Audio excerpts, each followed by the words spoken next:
Part of the joy of winter for Chris Redfern is watching the long-billed curlew wade along San Diego's coastal wetlands. Its wingspan is about 3 feet, so it's a pretty big bird. It has a very large down-curved beak. Redfern is executive director of the San Diego Audubon Society. He says within 3 decades, the migratory shorebird could disappear from San Diego. It's going to have to adapt. It's going to have to find ways to survive. Survive rising sea levels that are expected to inundate its intertidal habitat, including at Mission Bay. That's where many of the 20,000 long-billed curlews migrate to each winter to feed on crabs and shrimp. Imagine another 18 inches on top of this.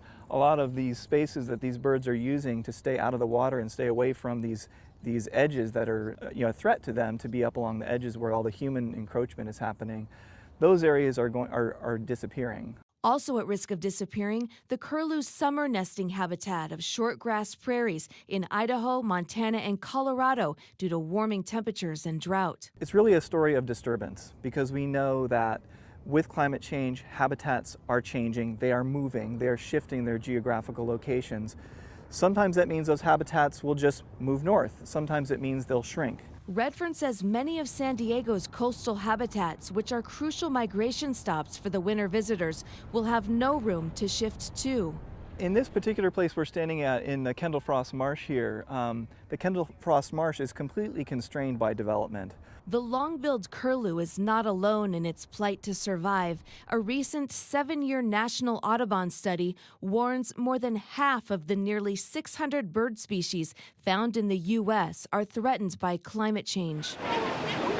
In San Diego, more than 120 native species face grim prospects, including the brown pelican, Allen's hummingbird, and western snowy plover. Several other species are already victims of habitat reduction. Like the loggerhead shrike, which 25 years ago was fairly common, is now barely hanging on.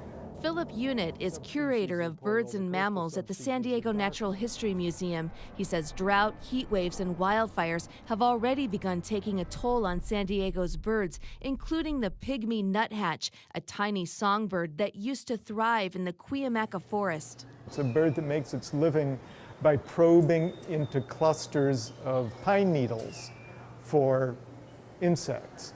Then came the 2003 cedar fire. If the pine needles are all burnt, if the pine trees are dead, or if the few that are regrowing are still only knee-high for 20 years, then there's no habitat for the pygmy nuthatch. Unit says the prolonged drought is also deeply concerning. We can easily see if we have too many drought years in a row with birds not reproducing and undoubtedly surviving poorly, that the populations could dwindle away. Previous changes to bird habitats evolved over tens of thousands of years. Unit says current changes are happening at a pace and scale never seen before. Historical records are found in the museum's library of tens of thousands of bird specimens that make up 90% of the world's birds. Each is carefully cataloged and represents a particular time and place in the environment. See, this specimen collected by Frank Stevens in the San Bernardino Mountains. Unit says predicting which species are going to adapt is difficult. Some will learn to live and feed in urban environments. We've seen that in the case of Nuttall's woodpecker and Cooper's hawk and the western bluebird, the house wren, species that we might not have predicted as an urban adapter, but turned out to be so. Others face extinction or lost locally, outcomes seen just a few times in San Diego's history, like the black rail that used to be around San Diego Bay before the 1950s. Back at Mission Bay, Chris Redfern with the Audubon Society says birds have always been used as bellwethers for the health of our world. He says the outlook for the long-billed curlew is troubling. For someone who loves wildlife and is about protecting wildlife, this is our big challenge in our lifetimes. Susan Murphy, KPBS News.